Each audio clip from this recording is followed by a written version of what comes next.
Yeah, mate. Harold's makita slash dolma. That's what it is, the dolma. And my torch just died. Brand new bloody thing too. Not happy with that. Spent the last 50 hours on this light with full charge. So it hasn't been what, 2 hours if that. Another torch to go back to running. So I'll get on to the story. So today I haven't got to this one yet because I've been busy, but I want to talk about the port work on this thing. What I'm going to do. A lot of guys done video on this saw, but all complained about something or other. But I'll explain to you how I'm going to get away with what I'm doing. Now, this makita or slash dolma is customs of solo slash still, because they're all made in Germany. Now this is solo 680. So see the way the cylinder is on that. Come on, brighten up. Now, I first saw this on the Echoes. They go down like that, gives more case volume, lets the air go through better. The piston that was in that is the same as what was in Darcy saw. A pop-up cylinder, pop-up piston for a Still 038. So this little red barn one blew up the other day. But that was what was inside the cylinder, and this cylinder was a throwaway cylinder. So I cleaned it up. I talked to a guy, he said the nickel on these old girls is super hard.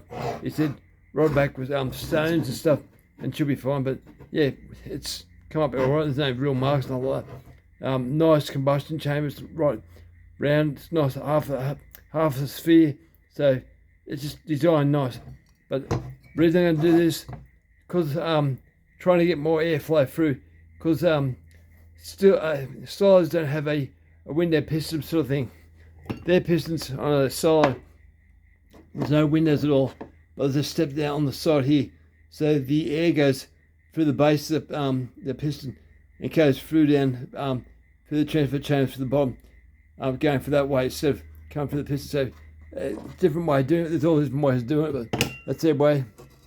But it's just interesting saw. Like they got massive transfer chambers. Look at that. Husqvarna still don't have stuff this big, massive. Got lots of gasket room on the cylinder, so you don't get leaks and stuff like that. They're a bit heavier than usual, but they produce power. And if you look at this one, there's no decom valve.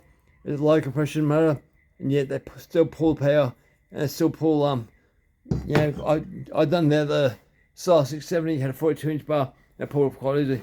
Now, moving on to the Harold's cylinder.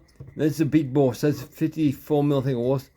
Now, if you look at the intake side, the left-hand side, you see how this is dipped in a bit more, and it's a bit bigger. Size bigger. It's a bit bigger on the side because the upper transfer wraps around. So I'll dip down that a bit more. The front one I won't dip as much, but I still will dip a bit because I want more airflow through here. It won't slow down the velocity because I'm not changing the actual upper transfer chambers. I want them to still screw it out as much as I can. One day I'll get a good tool for that 90-degree tool, but I want to make sure there's no hang-ups and stuff like that as the airflow because it's going to be a base gasket delete, and I want the air to go straight down in. So when you look at your piston, you can go down basically as far as you want, as long as the ring doesn't go into the hole that you're doing. So same as the solo one over there. The rings, once you get the piston in the cylinder, that was it. The rings never touch that holes ever again. So you get down this one here. I'll set you guys up.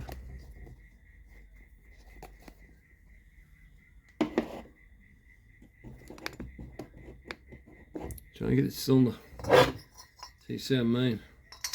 Bottom dead center. Very small exhaust port. Can't even get my finger in there. Right.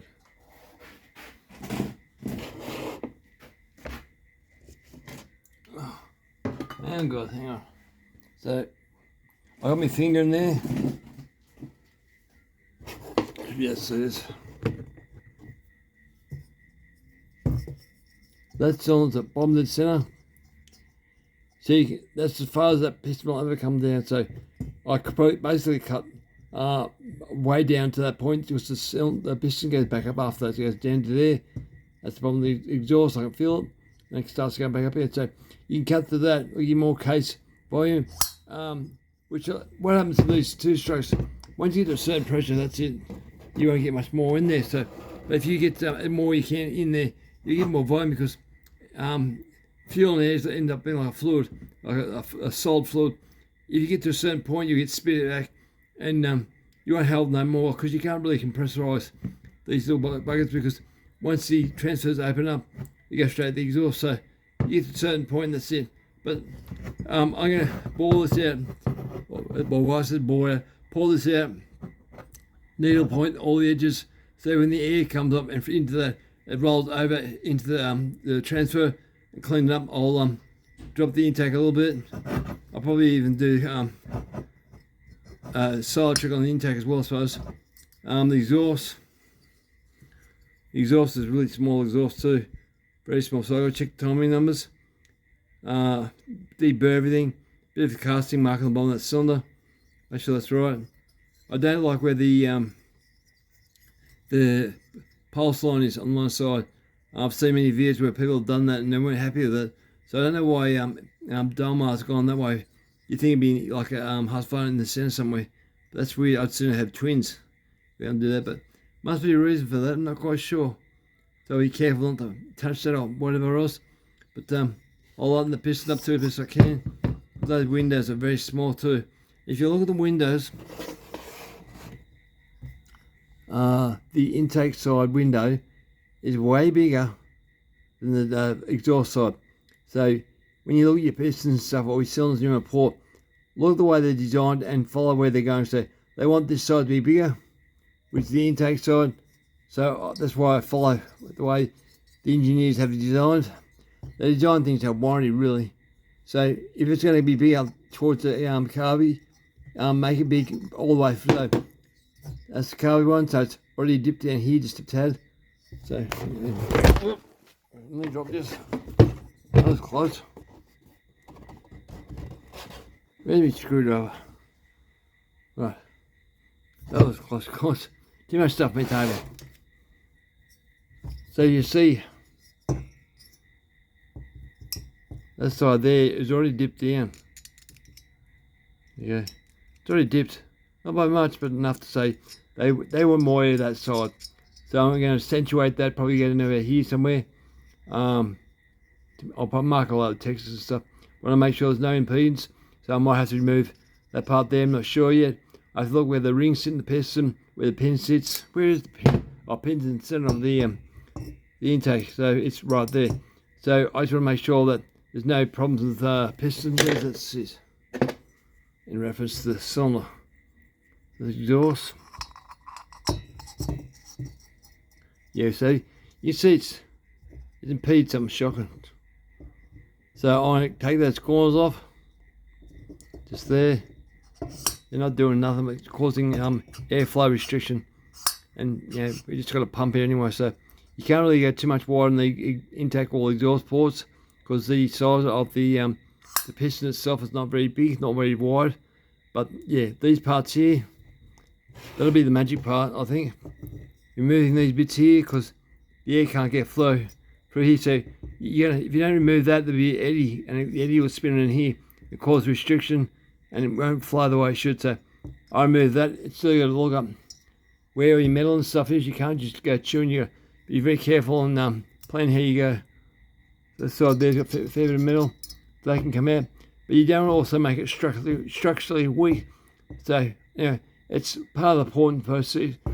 So if you see the way that skirt sits on the cylinder just there, it's not much wider than the actual intake port. So I'll go up and I'll slow down. So I'll, some guys call it longing and all that crap, but I call it solo because solo did it first. So I'll go solo. I'll move to probably 80 or 81 degrees, depending what order it is. I have to check all the timing numbers and stuff like that. But the biggest gain, I think, is to be the transfer chambers and these holes in the pistons. I'll lighten this piston up best I can. It's only a single ring, so it should be good. But interesting, very interesting saw. But yeah, also it was blending out oil, and I worked out what it was. I've actually got an original bar for a still, original bar for a makita, and they're all whole in the makita. Oh, I should go get the, hang on, I'll go get the bar. Okay, so that's the bar, it's makita bar, it's actually mentioned on the bar itself, 0.058, but the reason being the oil went everywhere is, see the oil hole on these particular bars, they're very, very big. So what I'm thinking is the oil exit hole on the actual saw itself, I think there's too much oil getting out, pumping as much as it can, and it couldn't get through the small hole in the other bar I was using. So I think it was designed, this particular saw, for a big exit hole. So that's all I can think. I can't find nothing else. So it's pumping all over the place. So you see, all this, all that. But yeah, I'll contact the owner and talk to him about that. But yeah, it just one of those things. I'll clean this up and all the rest of the crap. But yeah, but the other thing I was told, I have to gut the muffle on these. And I have seen people do that, but I think the best way is to get a belt sander on these things and just cut the muffler out completely off, pull the front baffle out, pull out bits and pieces out, drill these front bits out, all this. But I'll have a look. I'll modify it if I have to. Otherwise, put a diverter somewhere. It could be up here or wherever, just to get past its problems of restrictions. Engineers do certain things for certain reasons, and I'm not going to screw around what they've done just because I think it should. I've done enough stuff for years. If it's going to work, it'll work. Otherwise, I'll change it. But yeah. Anyway, that's what I thought I'd do this. But look at the oil all up in here. But yeah, it pumps oil. It's got a very good pump, this one. Alright guys, that's Harold. So I'm going to turn it into Harold's Mel the magical saw for him. Because he loves his saw. He said he has to go get a saw. It always comes this one first. He just likes the way it's balanced. It goes good, and he's happy as all hell. What I would like is a access to a secondary dog. If someone's got a secondary dog, they want to sell me or whatever else. He's only got one dog. What will you lose? Have to check on that. If anyone's got a secondary dog that can help me out with that, or knows a place where I could buy one from, let me know, because I like it when a store has two dogs, because it's more easier to dog it in and just do what I gotta do, because it's just, I don't know, it's find it easier. But what I want to know too, Solo 681, I got very weak pull stars in that series. If you up the compression and that stuff, you can break them quite easily. I'm wondering, do these have a weak pull starter, or a strong pull starter, or completely different, or what they'll. But anyway guys, getting a bit long waffle along there. The only thing I don't like with this saw, which is the off button. Like fitting them, if you want to stop, you got to go forward. Ergonomics wise, pull back, it should be stopped. Like this, we got strength in our thumb pulling, not pushing. Like that's quite hard. So I wouldn't want to have that for an emergency. I'd really learn how to use that. Same as still going up with your thumb. I want to go down, just turn the thing off. But that's the thing I don't like.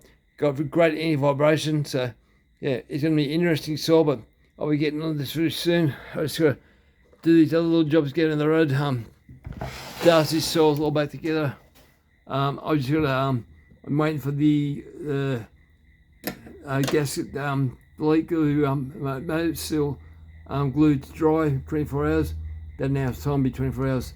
So it should be right to go too. So yeah, interesting things to life. I think always something to do. Alright, over and out guys, over and out.